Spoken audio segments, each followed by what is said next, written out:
Assalomu alaykum hurmatli anglag'uvchilar. Diqqatingizga diniy olim Muhammad Yusuf Muhammad Tursunning Din va hayot 2000 savolga javob nomli asrini sunduq. Yoqtirib anglag'aysizlar. Bismillahirrohmanirrohim. Sevgi va uning qimmati. 770-savol. Sevgi degan nima? Javob. Sevgi hayotlikning jini, qalbning zinnati va baxtning kapolatidir. Sevgining qimmatini to'niganlar, dunyoda sevgi umumlashadigan bo'lsa, insonlar na adolatga, na qonunga muhtoj bo'lmagan bo'ladi degan ekan qadimda. Ulug' olim Jaloliddin Rumiy mundaq degan ekan: sevgi ochiqni tatliqqa, tuproqni oltinga, kirni safliqqa, kasalni saqliqqa, turmini bo'stonga, g'azabni shafqatga aylantiradigan, to'mirni eritadigan, toshni yumishtiradigan, o'likni tirildiradigan va uningga obi hayot beg'ishlaydigan bir mo'jizdir. 771-savol. Sevgilarning eng cho'ngi qaysi? Javob. Sevgilarning eng cho'ngi Alloh sevgisidir. Chunki sevgi muhabbat ko'pincha qarshi tarafning sevgisi yoki uningdagi qoyilqalarlik sifatlar yoki uningdan ko'rgan zo'r yaxshiliklar turtkisi bilan qalbga o'rnaydigan narsa.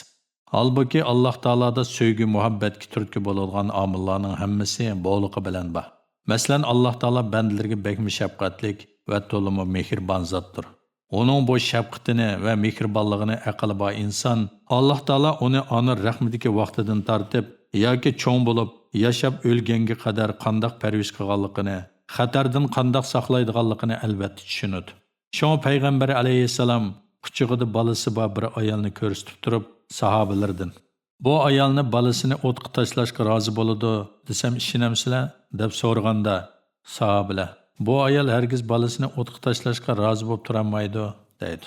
Ondan payg'ambar alayhissalom ularga: "Bilinglarki, Allah bandalariga mushu ayolning bolasiga bo'lgan mehribonligidan bak mehribondir", degan. Imom Buxoriy rivoyat.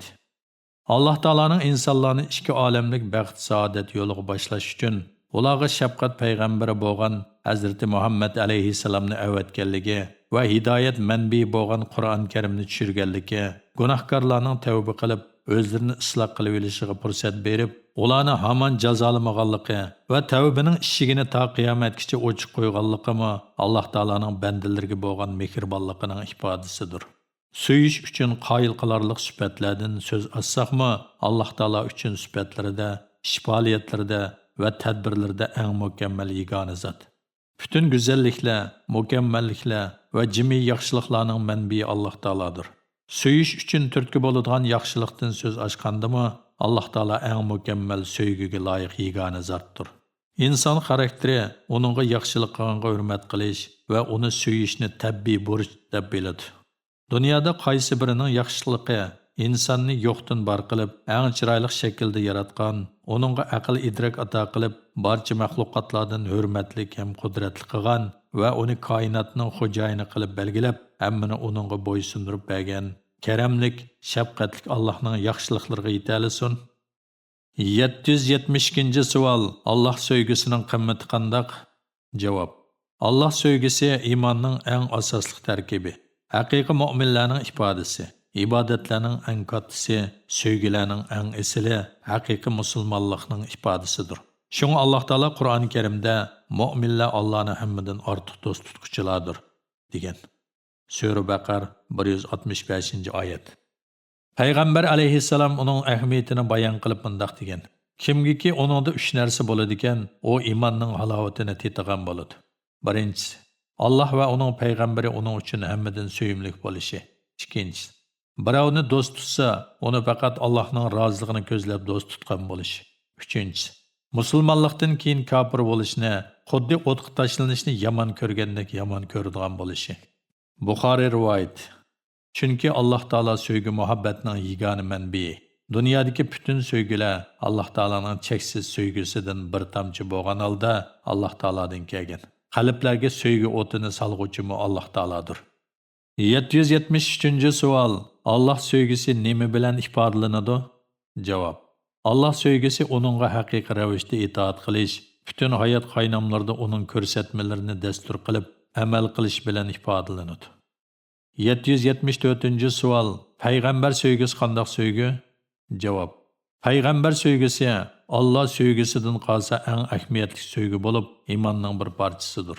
Alloh taolo tarafidan insoniyatni dunyo va oxiratning baxt saodatlarga erishtirishga kepillik qiladigan islom dinidan iborat haq dinni elib kelish orqali insonni kufrning zulmatlaridan qutuldirib, iymonning porloq nuriga boshlab chiqqan va barliq yaxshi ishlarning birdan-bir ulgusi bo'lgan Hazrati Muhammad alayhissalomdan sevimli kim bo'lsin?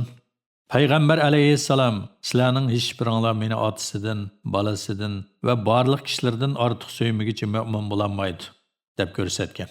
Buxoriy rivoyati. 775-savol. Payg'ambar sevgisi qanday ifodalanadi? Javob. Payg'ambar sevgisi din va dunyolik butun ishlarda Muhammad alayhissalomning yo'liga amaliy ravishda agishish va uni har ishda haqiqiy ma'noda ulgu qilish bilan ifodalanadi. 776-savol. Vatan sevgisi qanday sevgi? Javob. Alloh taolo va uning payg'ambarining sevgisidan qolsa, eng sharaflik va eng ulug' sevgi vatan sevgisidir. Haqiqiy musulmon kishi o'z vataniga sodiq bo'ladi. Chunki musulmonlikning taqozosi vafodorlikni talab qiladi. Xuddi ibodatlarmo insonni boshqa maxluqotlardan alayda farqliq bir mo'jizat sifatida yaratib, onunğa bu kainatning yaxshiliklarini va yer yuzining xo'jayinligini ato qilgan karamlik Allohga shukr va minnatdorlik izhor qilish yuzidan ato qilingan bir vafo burchi bo'lganidek, vatanni suyish va uning yo'lida mol-mulkini, jinini va har narsasini fido qilish har qanday bir fuqaroning uni illiq qo'ynida o'stirib yetildirgan ona vataniga o'tashga tegishlik vafo burchidir. 777-savol. Vijdonliq inson o'z vatanini qanday suyadi? Javob. Vijdonliq inson o'z vatanini suyishni insonlik burchi deb biladi. Chunki inson xarakteri yaxshilikqa yaxshilik qaytarishni, yaxshilik qilganni suyishni tabiiy zaruriyat deb taniydi. Dunyoda inson uchun uningga illiq bag'rini ichib, uni turli ne'matlar bilan kutib olgan, uni barcha yaxshiliklardan bahramand qilgan, ko'kskan, qo'yni issiq oshu ona vatanidan suyimlik biri bormi? Yaxshilikni yaxshilik qilish bilan qaytarish uchun uningdanmi a'lo biri bormi? Vafodor inson cho'qim o'z vatanini suyadi. Chunki har kimning o'z vatani xuddi onasining qo'ynidek issiq va yumshoqdir. Shung uni ona vatan deymiz. Onamiz xavf kuchirsa, bizning qanchalik beoram bo'lib ketadiganligimiz va uni qutqizish uchun jiddiy harakat qilganligimiz turgan yerda vatanmi shunda qadrlik ona. Balki bu bizni tuqqan onamizdan qadrlik va qimmatlik onamizdir. Chunki onalarni o'stirgan tuproqmi ana shu vatan emasmi? 778-savol. Musulmonlarning o'zaro sevgisi qanday bo'lishi kerak? Javob. Hazrati Muhammad alayhissalom Alloh taolaning nomi bilan qasam qilamanki, sizlar mu'min bo'lmaguncha jannatga kirolmaysizlar. Bir-biringlarni sevmaguncha mu'min bo'lolmaysizlar degan. Imom Muslim rivoyati. Musulmon odam kishilarga ularning rangi, tili, irqi, dini va vatanlarining o'xshash bo'lmaganligi sababli dushmanlik mavqesida bo'lmaydi. Chunki islom nazarida butun insonlar Hazrati Odam tuproqdan kelgan. Ularning orasidagi til, rang, irq farqlari faqat Alloh taolaning cheksiz qudratini va go'zal san'atlarini ko'rsatadigan alomatlardandir. Allohning qudratini namoyon qiladigan alomatlardan biri osmonlarni va zaminni yaratganligi, tilinglarning, ranginglarning o'xshamasligidandir. Shubhisizki, buningda biladiganlar uchun ibratlar bordir. Sura Rum. Tabiat sevgisi. 779-savol. Tabiat sevgisi degan qanday sevgi? Javob. Tabiat Alloh taolaning san'atidir. Alloh taolo tabiatni insoniyatning manfaati uchun yaratib bergan. Uningdan foydalanish, uni asrash, uni suyish va qo'g'dash dinimizda go'zal axloqlardan sanaladi. Tabiat biz insonlardek tuz ko'ramiz, balki u va uningdagi barliq shaylar o'ziga xos kayfiyati va lisoni holi bilan Alloh taolani ulug'laydi, madihlaydi. Qur'on Karim bu haqiqatni bayon qilib mundaq deydi: 7 osmon zamin va ulardagi maxluqotlar Allohning nuqsonsizligini so'zlaydi. Koinotdagi qandaqli narsa bo'lsin, Allohni barcha nuqsonlardan pok deb madihlaydi. Lekin sizlar ularning madihisini sezmaysizlar. Sura Isra 44-oyat. Tabiat Alloh taolaning kitobi bo'lib, uni o'qishni bilganlar cho'qim Alloh taolani taniydi. Bu kitobda Alloh taolaning cheksiz qudrat kamoli, go'zal san'atlari, ne'matlarining turlari yozilgan. Musulmon kishi tabiatni Alloh taolaning san'ati bo'lganligi e'tibori bilan suyadi. Uni har ko'rganida, uningda Alloh taolaning cheksiz qudratining va ilm hikmatining izlarini ko'rdi. Natijada uning Alloh taolani tonishi oshidi, iymoni kuchlanadi. Shunga Qur'on Karimning ko'plagan oyatlari kishilarni tabiatning har xil manzaralariga qarab tafakkur qilishga chaqirmoqda. Haqiqatni so'yish. 780-savol. Hamma odam haqiqatni so'yalamdi? Javob. Hamma odam haqiqatni so'yadiganligini da'vo qiladi. Ammo ba'zilar haqiqatni eg'izdila so'ysa, ba'zilari ko'nglida so'yadi. Haqiqatni amaliy harakat bilan so'yadiganlar intayin oz. Ma'lumki, haqiqatni eg'izda so'yganlik hech narsaga yaramaydi. Haqiqatni ko'nglida so'yganlikmi ishga yaramaydi. Balki haqiqatni amaliy harakati bilan chin qalbidan so'yish talab qilinadi. Biz musulmonlar haqiqatni eg'izimizda so'yganimizdek, amaliyatimizda so'yalgan bo'lsak, holimiz boshqacha bo'lgan bo'lar edi albatta. 781-savol. Haqiqatni so'yish go'zal axloq sanalamdi? Javob. Shaksizki, haqiqatni so'yishdan iborat bu go'zal axloq barcha go'zal axloqlarning bosh tojisi va javharidir. Chunki haqiqatni so'yish va haqiqat uchun o'z manfaatlaridan voz kechish insonniki eng asl xuluq bo'lib, uningdan nurg'unlagan ulug'vor fazilatlar va go'zal axloqlar maydonga kelganidek, botilni so'yish va botilni mudofaa qilish insonniki eng razil xuluq bo'lib, uningdan nurg'unlagan razilliklar va yomon qiliqlar kelib chiqadi. Demak, haqiqatni so'yish umumiy go'zal axloqining asoslaridan bir asosdir. Uningdan barcha go'zalliklar va yaxshiliklar turilinib chiqadi. 782-savol. Haqiqatni so'yish deganning ma'nosi nima? Javob. Haqiqatni so'yish, haqiqatni o'z manfaatidan ustun bilish va uni ijro qilish, amalga oshirish, qo'g'dash yo'lida jon pido qilish deganlikdir. Haqiqatni so'yishdan iborat bu go'zal axloqdan haqiqat uchun o'z manfaatini qurbon qilish, rostchillik, adolat, vafodorlik, ishonchlik bo'lish, samimiylik, va'dasida turish qatorliq ko'plagan go'zal axloqlar turilinib chiqadi. Haqiqat yo'lda o'z manfaatini qurbon qilish, haqiqatni so'yganlikning eng rostchil, eng ko'rinarli ifodasidir. 783-savol. Haqiqatni so'yishdan chatnab qilishning ziyni nima? Javob. Haqiqatni so'yishdan iborat bu go'zal axloqdan chatnab ketishdan yolg'onchilik, aldamchilik, haqsizlik, xiyonat, vafosizlik, so'zida turmaslik, haqiqatni qabul qilishdan bosh tortish qatorliq nurg'unlagan razil qiliqlar tug'iladi. 784-savol. Haqiqatni so'yishdan chatnab ketishning sabablari nima? Javob. Haqiqatni so'yishdan iborat bu go'zal axloqdan chatnab ketishning sabablari ko'p bo'lib, asosligi uchiga chiqqan shaxsiyatchilik, nafsining har qanday havaslariga bo'ysunish bo'lsa, ba'zi ko'ngilning pastligi, boshqalarni yomon ko'rish xohishi va shaytonga agishishdan iboratdir. 785-savol. Haqiqatni so'yishga chaqirgan oyatlar qaysilar? Javob. Qur'on Karimda kishilarni haqiqatni so'yishga chaqiradigan oyatlar intayin ko'p. Chunki Qur'on Karim eng chong haqiqat bo'lganligi e'tibori bilan haqiqat va haqiqatni so'yish uning butun bayonlariga ichirilgan. Tuvandagi oyat buning misoli. Bilinglarki, ishchinglarda Rasululloh bor.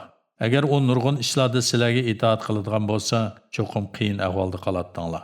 Ondan Alloh sizlarga iymonni qizg'in so'ygizdi va uni dilinglarda ko'rkam qildi. Sizlarga fisqini, kufrni va gunohni yomon ko'rsatdi. Ana shular Allohning fazli va ne'mati bilan to'g'ri yo'lda bo'lg'uvchilardir. Alloh hammani bilguvchidir, hikmat bilan ish qilg'uvchidir. Sura Hujurat 7-8-oyatlar. Bu oyat Alloh taolaning mu'minlarning qalbiga iymonni qizg'in so'ygizib, kufr bilan gunoh ma'siyatni yomon ko'rsatganligini ifodalaydi. Ma'lumki, iymon eng cho'ng haqiqat bo'lgan Alloh taolani e'tirof qilish deganlikdir. Iymonni so'yish haqiqatni so'yganlikning va haqiqatni botildan ustun qilganligining eng ko'rinarli ifodasidir. Chunki islom dinida iymon keltirishga buyurilganlarning hammasi haqdan kelgan haqiqatlardir. Haqiqatni so'yish botilni yomon ko'rishni taqozo qiladi. Kufr bilan gunoh ma'siyat botil bo'lganlikdan haqiqatni so'ygan mu'minlarning ularni yomon ko'rishi tabiiy ahvol. Chunki bir qalbda ikki zid narsa birlashmaydi. Haqiqatni so'yib, uni o'z nafsining havaslaridan, shahvatlaridan, barcha istaklaridan ortiq ko'rganlar haqiqatga bosh egib, uningga iymon etib, to'g'ri yo'lga hidoyat topgan. Ammo o'zlarining nafsi havaslariga, shahvatlariga, shaxsiy g'arazlariga moslashmagan haqiqatni yomon ko'rganlikdan, uningga inkor qilgan va o'zlarining havoyi havaslarini iloh qilib olganlar kofirlar qatoridan bo'lgan. Haqiqatni yomon ko'rganlarning haqiqatga chaqirg'uvchilar bilan ularga nasihat qilguvchilarni yomon ko'radiganligi, o'zlarining nafsoniyatiga muvofiq kelgan botilni so'ydiganligi va hidoyatga agishdan ma'naviy ko'rliqni ustun ko'radiganligi tabiiy ahvol. Shunga Alloh taolo Samud qavmi haqida mundaq degan: Samudga bo'lsa to'g'ri yo'lni ko'rsatdik. Ular hidoyatdan kufrlik, ya'ni ozg'unlikni ortiq bildi. Qilmishlari tufaylidan ularni xor qilg'uvchi chaqmoq azobi aloq qildi. İman etqanlarni va taqvodorlarni qutqizdik. Sura Fussilat 17-18 oyat. Oyatdan ma'lumki, Samud qavmi ma'naviy ko'rliqdan iborat kufrni hidoyatdan iborat imondan ortiq ko'rgan. Chunki kufrlik botilni so'yganlik, hidoyat haqiqatga esilganlikdir. 786-savol. Ba'zi mu'minlarmi ba'zi haqiqatlarni yomon ko'ramdi? Javob: Iymonni so'yib, kufrni yomon ko'radigan mu'minlardan ba'zi kishilarmi qoida o'zlarining nafs xohishlariga uyg'un kelmagan haqiqatlarni yomon ko'rdi va nafsi ovorgarchiligi sababli kufrdan tuvan ba'zi botillarni so'ydi. Bu hozirgi zamondagi ko'p sonli musulmonlarning ahvoli. 787-savol. Musulmon emas kishilardan haqiqatni so'yadiganlar bormi? Javob: Kufrni so'yib, iymonni yomon ko'radigan musulmon emas qavmlardan ba'zi kishilarmi ulardagi insoniy xislat va qisman sog'lom tabiatining turtkisi bilan iymondan boshqa ba'zi haqiqatlarni so'ydi. Chunki musulmon emas qavmlar ichidan ba'zi kishilar borki, insof, adolat, rostchilik, va'daga vafo qilish, intizomchanlik jihatlarda zamonimizda musulmon atilib qolgan ko'p sondagi insonlardan albatta yaxshidir. Biz ko'rayotgan reallikmi buni isbotlaydi. Yuqorqilarning hammasini nisbiy ahvol deyishga bo'ladi. Ba'zi mu'minlarning axloqidagi nacharlikni ulardagi nisbiy xohishning turtkisi bilan maydonga kelgan botilga bo'lgan nisbiy moyilligining natijasi deyishga bo'lganidek, musulmon emas qavmlardan ba'zisining axloqdagi go'zalliklarni ulardagi insoniy his va qisman sog'lom tabiatining ta'siri bilan haqiqatga bo'lgan nisbiy moyilligining natijasi deyishga bo'ladi. 788-savol. Haqiqatni e'tirof qilish fazilat degan so'zning ma'nosi nima? Javob: Haqiqat garchi o'zining ziyniga bo'lgan taqdirdimi, nafs xohishini yengib, uni e'tirof qilish rostilla oliy fazilatning natijasidir. Chunki axloqning asosli javharidan, yaxshilikning chaqiriqlariga quloq berish xislatidan mahrum qolgan odam, haqiqat o'ziga aniq ayon bo'lgandan keyinmi, uningga bosh egmaydi. Chunki bundaq odam fazilatdan mahrum. 789-savol. Haqiqatni inkor qilishning darajalari qaysilar? Javob: Dunyoda eng kechirilmas tuzkurlik va eng razil axloq birovning ota-onasining qilgan yaxshiliklarini inkor qilishi va ularning haqlarini ado qilmasligidir. Uningdimi cho'ng xasislik va eng axloqsizlik payg'ambarimiz Muhammad alayhissalomning payg'ambarligini bilib turib inkor qilishdir. Chunki Muhammad alayhissalom butun olamlar uchun rahmat bo'lib evatilgan yagona payg'ambar. Uning payg'ambarligini e'tirof qilish, u ilib kelgan rahmatga minnatdorlik bildirganlikdir. Buningdimi baxasislik va eng qabih adabsizlik o'zini yo'qdan bor qilgan Rabbini inkor qilish.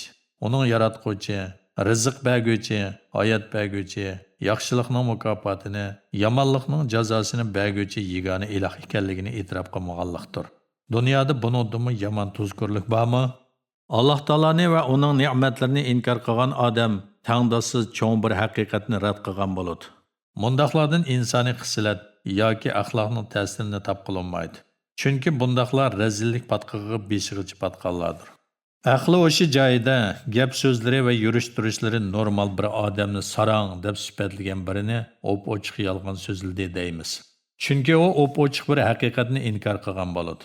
Alloh taolaning borligi va uning hammaga rizq berguvchi ekanligi, xuddi nurli quyoshdak hammaga ro'shan aniq tursimi, uningga inkor qilish haqiqatan cho'ng haqsizlik va haqiqatga qarshi ishlangan kechirilmas jinoyatdir.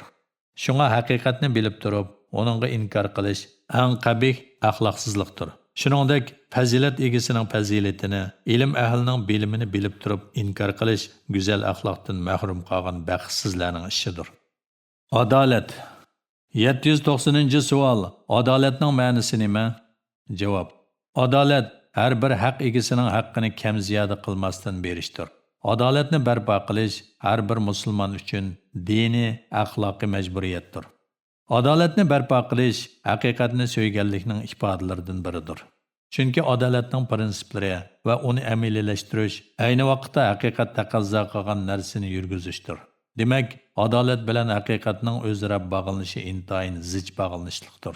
Shunga Qur'on Karimda adolat bilan haqiqatning hamisha birga bog'lanib kelganligini ko'ramiz. Alloh Qur'onni haq bilan tushirdi va adolatni yoydi. Sen nim bilasan, qiyomat yaqin bo'lishi mumkin. Sura Shura 17-oyat.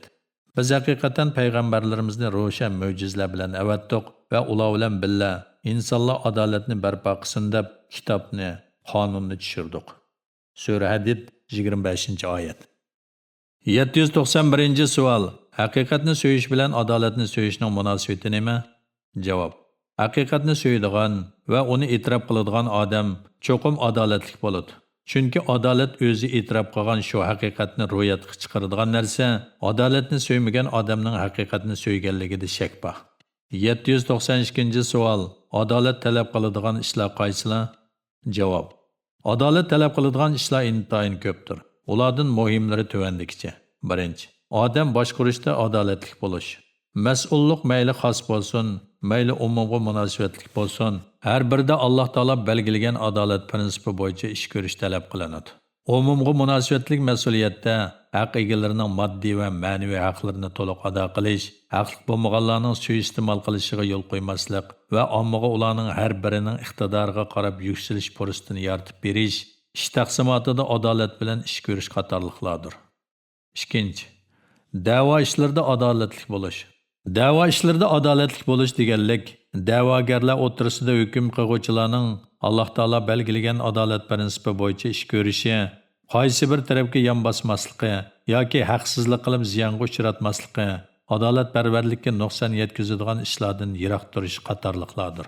Ikki da'vogarning o'rtasida hukm qilish, ulardan haq egasining haqqini qarshi tarafdan elib berish bilan bo'ladi. Orasini buzganlarning o'rtasida hukm qilish, ularni chiroyliqcha yarashtirib qo'yish bilan bo'ladi. Gunohkor ustida hukm qilish, uningga yetarli jazosini berish bilan bo'ladi. 3. Guvohlik berishda adolatli bo'lish. Guvohlik berishda adolatli bo'lish degan, guvohchining o'z ko'zi bilan aynan ko'rgan yoki o'z quloqi bilan aniq anglagan ishlarga rostchilik bilan aynan guvohlik berishdi deganlikdir. Guvohlikni to'g'ri ado qilish go'zal axloqdan bo'lsa, guvohlikni yo'shirish yoki yolg'ondan guvohlik berish eng yomon razillikdir. Shuningdek, guvohlikni yo'shirishmi cho'ng gunohdir. Chunki guvohlikni yo'shirish kishilarning haq-huquqlarini qo'lga keltirishini to'sqanlik bo'lib, cho'ng haqsizlikni sodir qilganlikdir. Alloh taolo mundaq degan: Guvohlikni yo'shirmanglar. Kimki uni yo'shiradi ekan, haqiqatan uning dili gunohkor bo'ladi. Alloh qilmishinglarni tamoman bilguvchidir. Sura Baqara 283-oyat. Ammo yolg'ondan guvohlik berib, birovni asossiz qaralash Alloh taolaning nazarida eng og'ir, kechirilmas gunoh sanalgan bo'htonul azim, eng cho'ng bo'htondir. 4. Xotirlab yozganda adolatli bo'lish. Insonlar o'rtasidagi moddiy va ma'naviy haq-huquqlarni yozgan kotib, uning aytganlarning hammasini rostchilik va ho'sharlik bilan to'g'ri yozishga buyurilgan bo'lib, aksicha ish ko'rish axloqiy razillik ham haq-huquqlarni zoya qilib o'tganlikdir. 5. Er-ayollarning bir-biriga adolatli muomala qilish. Er-ayollarning bir-biriga adolatli muomala qilishi deganlik, ularning har birining qarshi tarafga o'tashga tegishli haqlarini, majburiyatlarini va mas'uliyatlarini Alloh taolo belgilagan bo'yicha to'liq va adolatli holda ado qilishini ko'rsatadi. 6. Bolalarga adolatli bo'lish. Bolalarga adolatli bo'lish deganlik, bolalar o'rtasida mehr-muhabbatda, muomalada, tarbiyada, o'qitishda, ishga buyurishda, bir narsa berishda va ota-onaning qo'lidan keladigan butun ishlarda adolat bilan ish ko'rish deganlikdir. 7. Tarozida adolatli bo'lish. Tarozida adolatli bo'lish deganlik, tarozida tatqanda yoki qandoqli bir o'lcham bilan o'lchiganda aldamchilikdan tamoman xoli bo'lgan holda rostchilik bilan ish ko'rish deganlikdir. Alloh taolo Qur'oni Karimda olganda to'liq tartib elib, satqanda kam tartib berguvchilarni qiyomat kuniga ishonmaguvchilar deb sifatlash orqali ularga qattiq azobni va'da qilish bilan tahdid yog'dirgan. O'lchamda va tarozida kam berguvchilarga voy. Ular kishilardan o'lchab olgan chaqda to'liq oladi. Kishilar o'lchab yoki tartib bergan chaqda kam berdi. Ular buyuk bir kunda tirildiganligiga ishonmaydi. U kunda insonlar olamlarning Parvardigorining huzurida tik turadi. Sura Mutaffifin 1-6-oyatlar. 8. Nasabga adolatli bo'lish. Nasabdagi adolatdan maqsad balalarning o'z otasining nasabiga mansub bo'lishi deganlikdir. Aksicha balalarning o'z otasidan tenib, o'zini beqib olgan o'gay dadasining nasabiga mansub qilishi adolatsizlikdir. Bunday qilish adolatsizlik bo'lganlikning ustiga cho'ng haqsizlikdir. Shunga Alloh taolo Qur'oni Karimda har kimni o'z otasiga mansub bo'lishni buyurgan. Sizlar bola qilib olganlarni Alloh o'z bolalaringlarning hukmida qilmadi. Bu ya'ni buning aksini da'vo qilish faqat og'zinglarda aytilgan so'zdir. Alloh haq so'zni aytadi, to'g'ri yo'lga boshlaydi. Ularni otalarining ismi bilan chaqiringlar. Bu Allohning dargohida to'g'ridir. Sura Ahzob 4-5 oyatlar. 9. Kishilarni yarashtirishda adolatli bo'lish. Bir-biri bilan urush qilgan ikki firqa musulmonlarni, bir-biri bilan husumatlashib qolgan kishilarni, orasi buzilgan do'stlarni, oilasini buzish oldida turgan er-xotinni Alloh taolo buyurgan adolat prinsiplari bo'yicha yarashtirib qo'yish deganlikdir. Yuqorqilardan boshqa adolat talab qilingan butun ishlarda, haq-huquq masalalarida adolat prinsipi bo'yicha ish ko'rish talab qilinadi. Qur'on Karim va hadislarda kishilarni adolatni barpo qilishga chaqirgan amrlar intayin ko'pdir. Alloh taolo payg'ambar alayhissalomga xitob qilib bundoq degan: "Aytqin, Alloh tushirgan barliq kitoblarga iymon etdim, oranglarda adolatli bo'lishga buyurildim." Sura Shura 15-oyat. Alloh taolo musulmonlarni adolatli bo'lishga chaqirib bundoq degan: "Ey mu'minlar, Allohning haqlarini ado qilishga tirishinglar. Odillik bilan guvohlik beringlar. Biroq qavmga bo'lgan o'shmanliginglar ularga odil bo'lmasliginglarga sabab bo'lmasin. Dushmaninglarga odil bo'linglar. Bu taqvodorlikqa eng yaqindir. Allohdan qo'rqinglar. Alloh haqiqatan qilmishinglardan xabardordir." Sura Maida 8-oyat.